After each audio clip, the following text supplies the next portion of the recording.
Danny, Age of Heroes. It's a little bit different angle on sort of World War II war movies. How would you sort of describe it?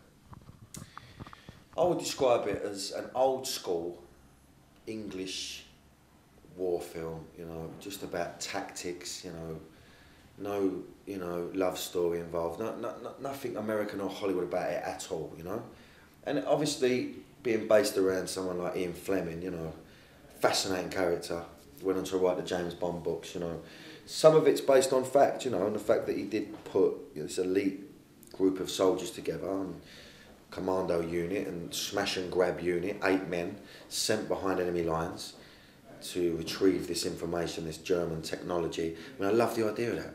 There's no bollocks about it, it's just like, this is what it is. We're going to train to become this unit, get out there, crack on. How much did you know about the sort of 30 commando unit? I didn't know anything about it. All, it's always fascinated me, soldiers and choosing that career, being in the armed forces. It's amazing what they do and what they go through, and putting your life on the line every single day. And it's a career, it's a way to earn £1 note. They're putting, they're not like, they don't really want to kill people as such, but, they're chucked on the front line and they have to deal with it. And, to try and understand why they do that a little bit, I think it's a fascinating thing, it really is. How do you think you would have fared if you had to do this for real? Would you have coped? Are you sort of made for this sort of life? Fucking joking, I've been sobbing my heart out. I'll probably faint every 2 minutes. No, like I said, I've got so much respect for them. Some of the stories they were telling us, very matter-of-factly, like there was this one Marine who had just been sent back from Afghanistan because he was reading his map, and the sniper had shot him through the map, through the hand, and it hit him in the jaw.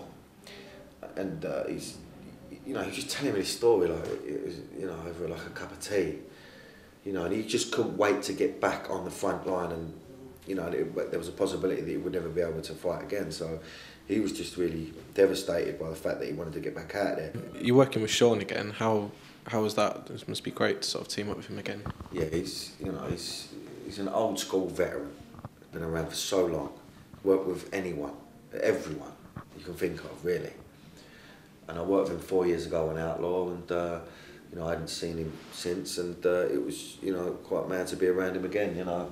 It's a totally different film, and in the movie he's like a father figure to me, and someone that I really look up to, and takes a chance on me because my character's a bit of a liability, and it was good. He's done a bit of what he still sort of goes back and forth between TV and films. Are you tempted to sort of move into TV, like a big project like that? Yeah, I love the idea of that. He's got the luxury of being able to do that, I suppose.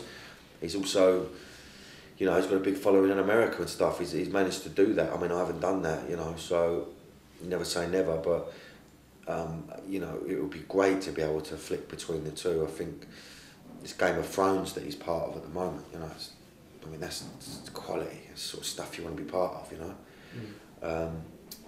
But, it's not my decision to make, I've had a good run. I think I've made over 40 films, say a quarter of them are shit, another quarter are all right, and I'd say, half of them have got something to say, and they've got, very low budget and stuff, but I'm proud of most of the work I've done, I think I've had that rare thing, I suppose, that I've managed to stick to just making movies in England, and that's quite a hard thing to achieve. But you could imagine fighting some dwarves with swords like Sean. I'd love to run around with a few dwarves. Yeah. It would be a real moment for me.